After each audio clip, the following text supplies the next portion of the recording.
है। आज हम भारत में आए हुए चीनी यात्रियों के संदर्भ में चर्चा करने जा रहे हैं, जो कि सभी प्रतियोगी परीक्षाओं के लिए बेहद महत्वपूर्ण है। यहाँ से प्रश्न पूछे जाते हैं और इसके इन यात्रियों के आने के क्रम से भी प्रश्न पूछे जाते हैं और इसी को ध्यान में रखते हुए हमने एक ट्रिक बनाया है, फा सू हाइमा। फा से फाहियान, पहले फाहियान आया था, सू से सुंगयुं, उसके बाद सुंगयुं, और हा से वेनसांग, फिर उसके बाद ई से इत्सिंग और मा से मात्वालिंग। तो ये फासू हाइमा एक ट्रिक है और इस माध्यम से इनके क्रम को आप लोग याद कर सकते हैं। और अब आइए हम इनके संदर्भ में जो महत्वपूर्ण बातें हैं उस पर चर्चा कर लिया जाए। इन यात्रियों के यात्रा वृत्तांत से हमें तत्कालीन भारत की सामाजिक, धार्मिक और राजनीतिक इतिहास के संदर्भ में पर्याप्त जानकारी मिलती है, जो कि भारतीय इतिहास लेखन में हमें काफ़ी मदद करती है। तो ये फाहियान, पहला यात्री फाहियान था, जो कि चंद्रगुप्त द्वितीय विक्रमादित्य, चंद्रगुप्त द्वितीय विक्रमादित्य, यह गुप्त वंशीय शासक था, समुद्रगुप्त का लड़का चंद्रगुप्त द्वितीय विक्रमादित्य। इसी के शासन काल में यह फाहियान भारत आया था। ये 399 ईस्वी में भारत आया और इसके आने का उद्देश्य था, मुख्य उद्देश्य था कि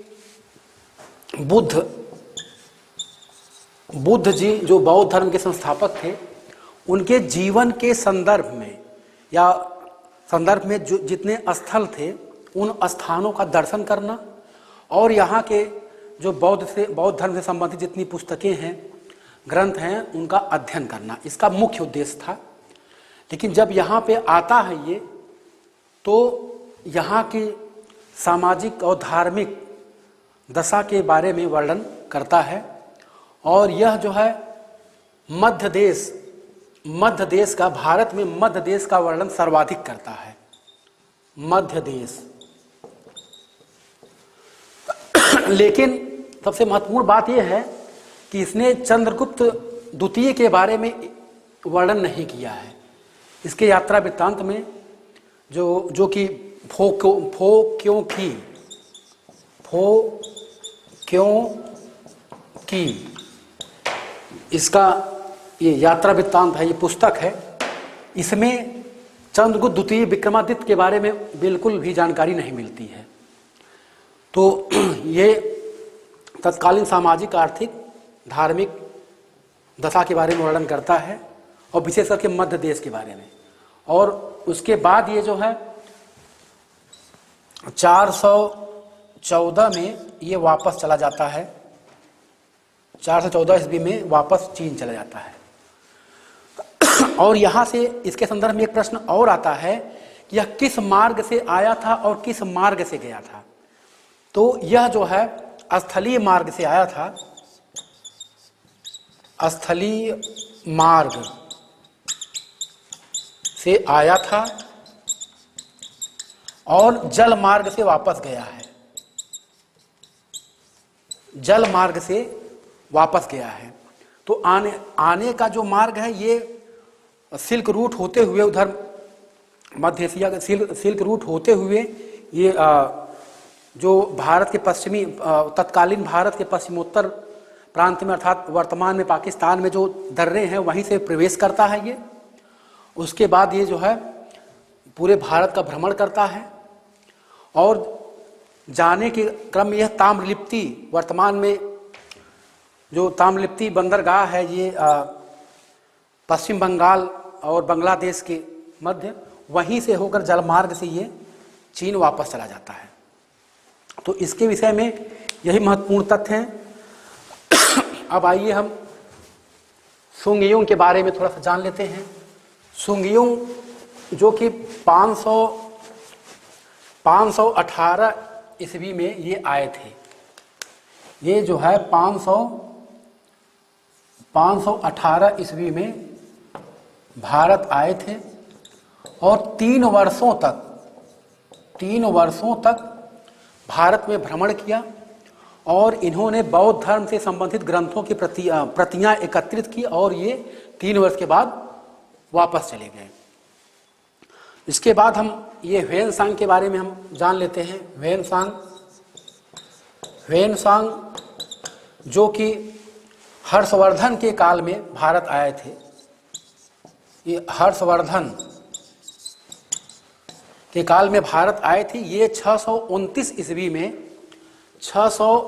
ईस्वी में भारत आए थे और 645 में ये वापस चले गए थे।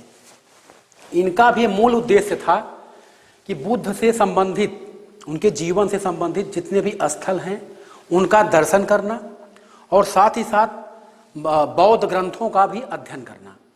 इस क्रम में इन्होंने भारत का भ्रमण किया और कई जगह जो है सभी स्थलों का दर्शन किया बुद्ध जी से संबंधित और कई ग्रंथों का भी अध्ययन किया। और इसी दौरान इन्होंने हर्ष के समय की सामाजिक, आर्थिक, राजनीतिक और धार्मिक व्यवस्था के संदर्भ में अपने पुस्तक सी यू की यात्रा वृत्तांत सी यू की में इन्होंने वर्णन भी किया है। और ये यात्रा करने के दौरान जब ये पहुंचते हैं वहाँ नालंदा विश्वविद्यालय में, बिहार में नालंदा विश्वविद्यालय, तो वहाँ इन्होंने 1.5 साल रुक करके और अध्ययन भी किया है योग शास्त्र विषय पर इन्होंने 1.5 साल अध्ययन भी किया है। और उस दौरान यहाँ के कुलपति, इस नालंदा विश्वविद्यालय के कुलपति थे शीलभद्र,